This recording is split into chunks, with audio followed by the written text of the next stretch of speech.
Hello student, देखिए हमने पिछले लेक्चर में आपको पढ़ाया था गोलीय दर्पणों में प्रतिबिंब का बनना।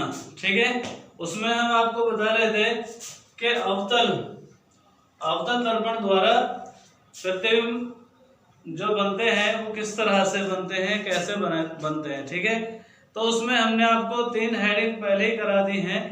पहला था कि जब वस्तु वक्रता केंद्र से पहले जो अनंत होता है, ठीक है, वक्रता केंद्र से पहले कहीं अनंत होता है, तो अनंत पर जब वस्तु स्थित हो या अनंत पर वस्तु रखी हो तो उसमें प्रतिबिंब किस तरह से बनता है। ठीक है, नेक्स्ट दूसरा हमने पढ़ा है जब वक्रता केंद्र और अनंत के बीच में स्थित हो।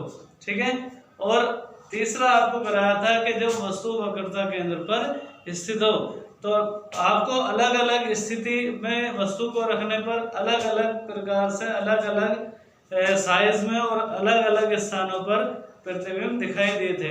ठीक है, तो जब पहला जब था कि जब वस्तु अनंत पर स्थित हो तो वह उसका जो प्रतिबिंब बनता है वस्तु से बहुत छोटा बनता है और फोकस पर बनता है। ठीक है, और जब वस्तु वक्रता केंद्र और अनंत के बीच स्थित हो तो फिर प्रतिबिंब कहाँ बनता है, फोकस और वक्रता केंद्र के बीच में कहीं बनता है, वस्तु से छोटा बनता है। और तीसरी कंडीशन जब वस्तु वक्रता केंद्र पर रखी हो, वक्रता केंद्र पर स्थित हो, तब वस्तु का प्रतिबिंब वक्रता केंद्र पर ही वस्तु के बराबर साइज का बनता है, आकार में दोनों वस्तु भी और उसका प्रतिबिंब भी बराबर होते हैं और वक्रता केंद्र पर ही बनता है।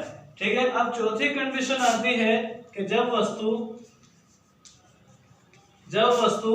वक्रता केंद्र के तो आगे हो, यानी वक्रता केंद्र और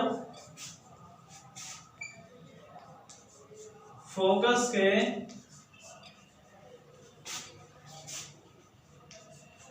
बीच स्थित हो।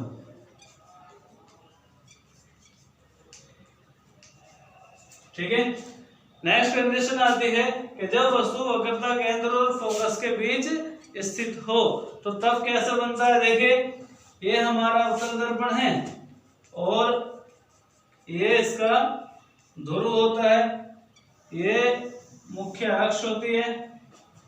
ठीक है,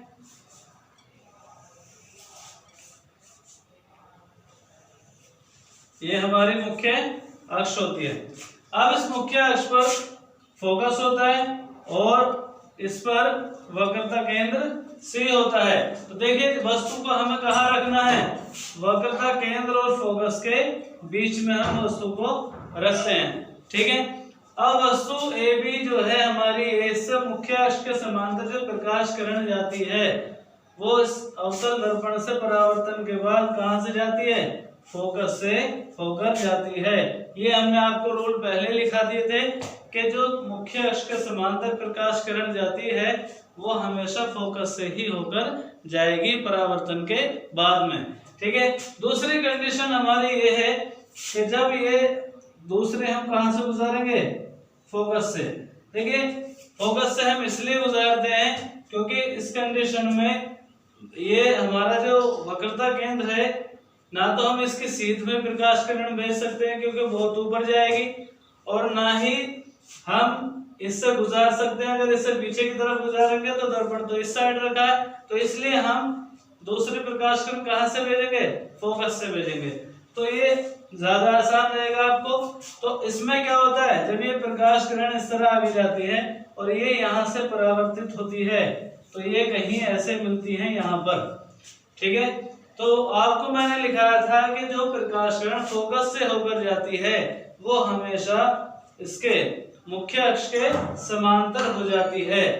ठीक है, तो जो प्रकाश किरण फोकस से जाती है वो हमेशा मुख्य अक्ष के समांतर हो जाती है, और जो प्रकाश किरण समांतर जाती है वो हमेशा ही फोकस से होकर जाती है। अब दोनों प्रकाश किरणें कहीं बिंदु B' पर यहाँ पर मिलती हैं और यहाँ पर मिलती हैं, तो इसका प्रतिबिंब, वस्तु का प्रतिबिंब क्या होता है, A', B' वस्तु से बड़ा बनता है। वक्रता केंद्र इधर क्या अनंत है, अनंत के बीच में बनता है। ठीक है, तो जो प्रकाश किरण मुख्य अक्ष के समांतर जाती है वो हमेशा परावर्तन के बाद फोकस से होकर जाएगी, और जो फोकस से होकर जाती है वो परावर्तन के बाद हमेशा मुख्य अक्ष के समांतर हो जाती है। अब दोनों प्रकाश किरणें वक्रता केंद्र के पीछे कहीं अनंत से पहले कहीं पर मिलती हैं और उसका प्रतिबिंब a डैश b डैश कहाँ बनता है? वक्रता केंद्र और अनंत के बीच में बनता है, वास्तविक बनता है, उल्टा बनता है, वस्तु से बड़ा बनता है। ठीक है, तो ये कंडीशन थी हमारी कि जब वस्तु वक्रता केंद्र और फोकस के बीच में कहीं पर स्थित है, तो ये हमारा आता है ये। ठीक है, अब नेक्स्ट कंडीशन होती है नंबर 5। नंबर 5 कंडीशन क्या हो सकती है कि वस्तु को कहाँ रखा जाए? फोकस पर। पहले कहाँ रखी थी? जब वस्तु को फोकस पर रखा जाए। ठीक है, फोकस पर स्थित है।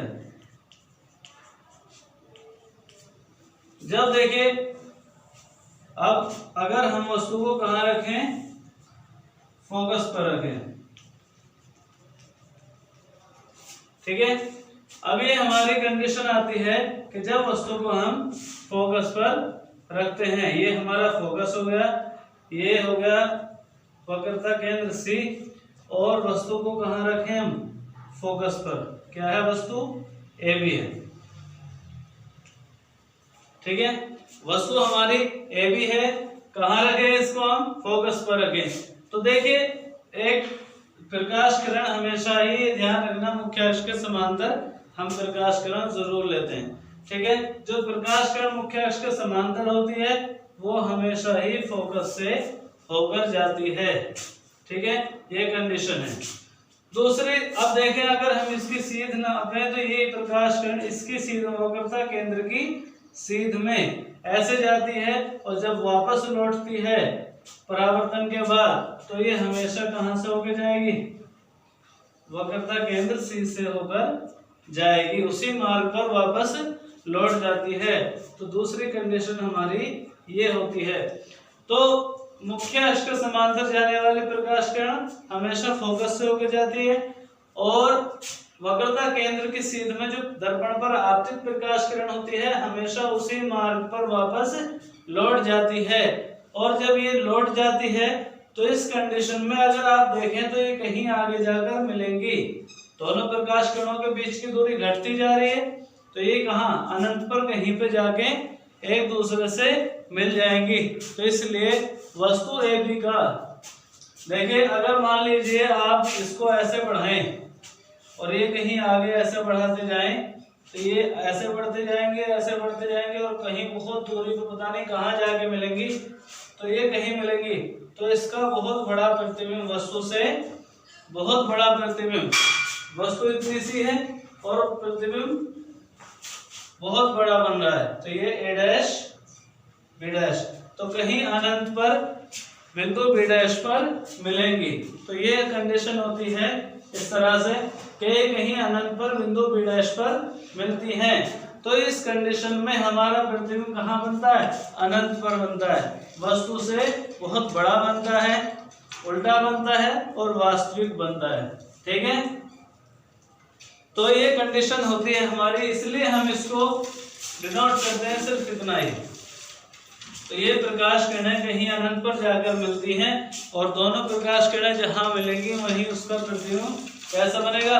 वास्तविक बनेगा, उल्टा बनेगा, वस्तु से बहुत बड़ा बनेगा। ठीक है, और अनंत पर बनेगा।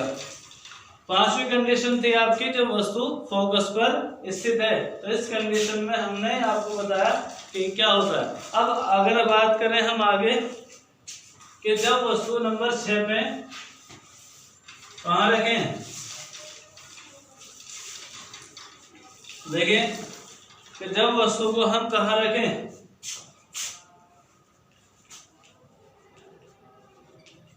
फोकस में ध्रुव के बीच, ध्रुव के बीच स्थित है। ठीक है, नेक्स्ट कंडीशन क्या है कि जब वस्तु फोकस और ध्रुव के बीच में कहीं स्थित है, तो देखिए क्या होगा, ये हमारा दर्पण हो गया अवतल दर्पण, ठीक है। ये हमारा ध्रुव हो गया, ये फोकस हो गया, और ये हमारा वक्रता केंद्र सी हो गया। तो देखिए यहाँ पर हम वस्तु रखें ए बी। देखिए अब मैंने आपको पहले ही बताया कि एक प्रकाश किरण हमेशा हम मुख्य अक्ष के समांतर गुजारते हैं। अब जब ये कंडीशन में क्या होगा कि हमेशा ही फोकस से होकर जाती है। परावर्तन के बाद कहां से जाएगी? फोकस से होकर जाएगी। और दूसरी कंडीशन ये है कि इसको हम क्या करें,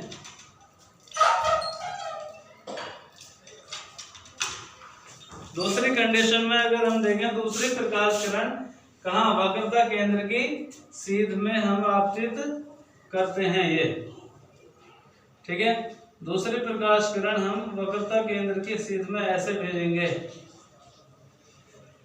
यहाँ पर ये, तो ये इसी मार्ग पर वापस लौटेगी और कहां से होकर जाएगी? वक्रता केंद्र से होकर जाएगी, वापस लौटेगी। तो इस कंडीशन में अगर आप देखें तो ये प्रकाश किरणें एक दूसरे से दूर होती जा रही हैं, और अगर हम अंदाजा लगाएं या देखें तो कहीं पर भी ये नहीं मिलती एक दूसरे से, ठीक है। दोनों ही प्रकाश किरणें एक दूसरे से कहीं भी आगे जाकर नहीं मिलेंगी, तो इसलिए इसका प्रतिबिंब इधर कहीं नहीं बनेगा। इसलिए इसको अगर हम आगे बढ़ाएं, दर्पण के पीछे की ओर बढ़ाएं, तो ये कहीं हमें यहाँ मिलती हुई प्रतीत होती हैं, ठीक है। अगर हम दर्पण के पीछे की ओर इन दोनों प्रकाश किरणों को आगे बढ़ाकर देखें तो ये हमें इस बिंदु पर मिलती हुई प्रतीत होती हैं। इस कंडीशन में इस वस्तु का आभासी प्रतिबिंब बनता है, ठीक है। जहां पर वस्तु वास्तव में मिलती है प्रकाश किरणें तो उस वस्तु का प्रतिबिंब वास्तविक होता है, और जहां पर नहीं मिलती बल्कि मिलती हुई हमें प्रतीत हो, उस कंडीशन में क्या होता है कि प्रतिबिंब आभासी बनता है। और इसका आभासी प्रतिबिंब कैसा बनता है? सीधा बनता है और वस्तु से बड़ा बनता है, दर्पण के पीछे बनता है, ठीक है। ये हमारे हो गए जब वस्तु फोकस व ध्रुव के बीच स्थित है। अब कल हम आपको पढ़ाएंगे उत्तल दर्पण से प्रतिबिंब कैसे बनते हैं, ठीक है।